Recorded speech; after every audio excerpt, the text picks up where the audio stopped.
His music, right? It was great. Great guy. He's coming December 5th to perform at the White House for some of the people. If the cabinet members are good, if they're doing a good job, we'll let them come along with some others, right? We're going to have a good time. December 5th. Well, thank you very much, everybody. It's an honor to be with a very strong leader, a man who has been through a lot, and a man who I've gotten to know very well, and we've gotten along really very well. And we had a big call yesterday, as you know, with President Putin, and we'll be talking about it. President Zelensky of Ukraine has endured a lot. I mean, he really has. He's endured a lot, and we've endured it with him. To be honest, it's been a long time, and I think we're making great progress. So we're going to be talking about that today. We'll be talking about what took place yesterday with my phone call with President Putin, and I think that things are coming along pretty well.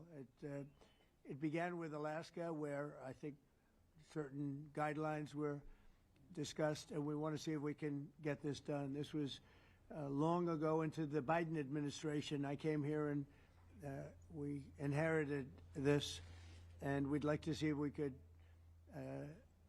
finish it, end it. We want it ended. So many people have died in this war, and we're gonna get it ended. So I just want to thank you all very much. If you have a couple of questions, go ahead, please. In fact, before I do that, let me just ask the President to say a few words. Thank you, President. Pleasure. Vladimir, again, Mr. President, thank you very much for the invitation. Again, my congratulations with your successful ceasefire in the Middle East. Thank you.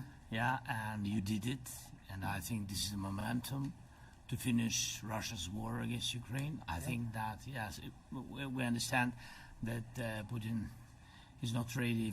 I think not ready, but I think that I'm confident that with your help, we can stop this war. And we really need it. We see that they don't have successful steps on the battlefield, and it's good. I think that their army is weak now, but a lot of losses. They have a lot of losses and in economy and people, and I think this is a very important moment. And I wanted to thank you, Mr. President, after our phone calls. Yesterday I had a good opportunity to meet with the big American energy companies, and they're ready to help us. Yes, after all these attacks on our infrastructure, Russian attacks, and etc. And I had also meetings, thanks to your team. We had meetings with a good military companies. We spoke about air defense, and I want to share it after with details where we are. Thank you. Thank you so much. Thank you very much. Very good. And I think it looks beautiful in his jacket. Yeah? It's a beautiful. I hope people notice. It's a good. It's actually very stylish. I like it. President Trump. Yeah, please go ahead. Under the Biden administration, the White House was fearing of a possible escalation. They were not allowing the Ukrainians to strike into Russia, fearing of this escalation. Yeah. Would your administration allow Ukrainians to strike deep into Russia? We're going to be talking about that. That's something we'll be talking about. You're right. It's an escalation, but we'll be talking about that. Mr. President. Will President Zelensky join you in Hungary to meet President Putin? Because it's a leader that we like. We like Viktor Orban. He likes him. I like him. It's a country that's a safe country. Done a very good job. He's been a very good leader in the sense of running his country. He doesn't have a lot of the problems that other countries have. And so we've decided that we'll be going to be with Viktor Orban, and he will, I think he'll be a very good host. President Trump. President Trump. President Trump. Right here. It's President Trump. Hungary, yeah. We're doing Hungary, yeah. With Putin. Trilateral meeting, or is it just you and Putin? To be determined, but I would say most likely it's going to be a double meeting. It'll be a double meeting, but we will have the President, Zelensky, in touch. There's a lot of bad blood with the two presidents, and I'm not a very difficult situation.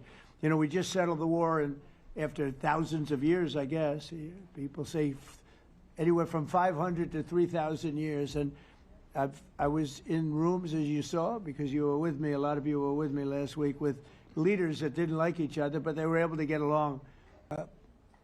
These do not like each other, and we want to make it comfortable for everybody. So one way or the other, we'll be involved in threes, but it may be separated. President Trump. President Trump. Was he what? Where are you from? From Ukraine. He actually had a Okay, good. conversation with me Good, this yeah. week. What if President Putin doesn't agree to peace in Hungary? What do you do then? Do you have Well, let's steps see what planned for happens. I that? mean, you know, what if? I think he will. I think that President Putin wants to end the war, or I wouldn't be talking this way. I think he wants to end the war. I spoke to him yesterday for 2.5 hours. We went through a lot of details. He wants to get it ended. I think that President Zelensky wants to get it ended. Now we have to get it done. President Trump. Kara Castronova from Lindell TV. And although I love asking you questions, today my question is for President Zelensky Sure. of Ukraine. Go ahead, please. Thank you. Our President Zelensky, President Trump, just brokered a peace deal in the Middle East that all Americans, both sides of the aisle, are very proud of. But to meet that deal, both sides had to make concessions. Our president has stuck out his neck in many ways to make a peace deal for your war as well. What specific concessions are you willing to make to end this war with Russia? Will you give up joining NATO? Americans have foreign war fatigue, and our president, as he said, we need our tomahawks too. To me. Yes, you, President Zelensky. Thank you What very much. concessions will you That's some question. Right? So many Thank questions you. in one. Thank you very much for your question. First of all, I think we need to sit and speak. The second point, we need ceasefire. Even now, you see in the Middle East, it's very difficult to hold ceasefire. Everywhere, in every war, it's very difficult. We want peace. Putin doesn't want. That's why we need pressure on him. We will speak with President today what we need. We understand what we need to push Putin to negotiation table. And as I said previously, so we are ready to speak in any kind of format, bilateral, trilateral, doesn't matter. Matter just peace. This is important. And we don't speak about NATO or NATO. For Ukrainians, it's very important. It's our decide where we are. Yes, but the most important thing for people in Ukraine, which are under each day's attacks, to have really strong security guarantees. NATO is the best, but weapon is very important. Allies on our side is very important. And between us, for us, bilateral security guarantees between me and President Trump is very important. I don't know, we didn't speak with details about it, but this is the most important document because United States is very strong. Sir, President Trump, you are the middleman hoping to end this conflict. Who is doing a better job negotiating, President Zelensky or President Putin? I think they're both doing a great job in that sense. We have to get it done. We've got to take some of the hatred of each other. You know, they don't like each other. I say that in front of President Zelensky, but I say it in front of President Putin too. They have tremendous bad blood. It really is what is holding up, I think, a settlement. I think we're going to get it done, and we have to make it long-lasting. As I said in the Middle East, everlasting, right? Everlasting. And the Middle East is a much more complicated situation. You know, we had 59 countries involved, and every one of them agreed. And it's, you know, it's sort of amazing. Most people didn't think that was doable. This is going to be something I really believe that's going to get done. I had a very good talk yesterday with President Putin. I think he wants to get it done. And President Peter? Zelensky, right behind you. When we were in Israel with President Trump earlier in the week, we heard a lot about the difference in diplomacy between President Trump and President Joe Biden before him. What do you see as the biggest difference in diplomacy between President Trump and President Biden?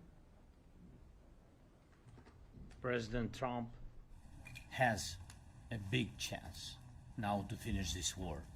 President Biden now is not the president, so he doesn't have a chance to finish this war.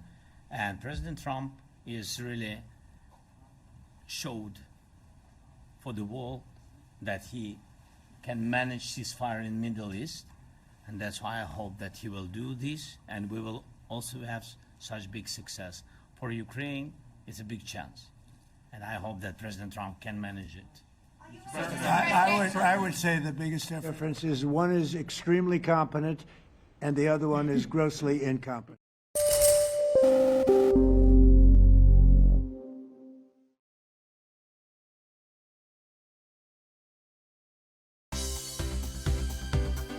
For more news and updates, all you need to do is follow CNBC TV 18 on all of our digital platforms.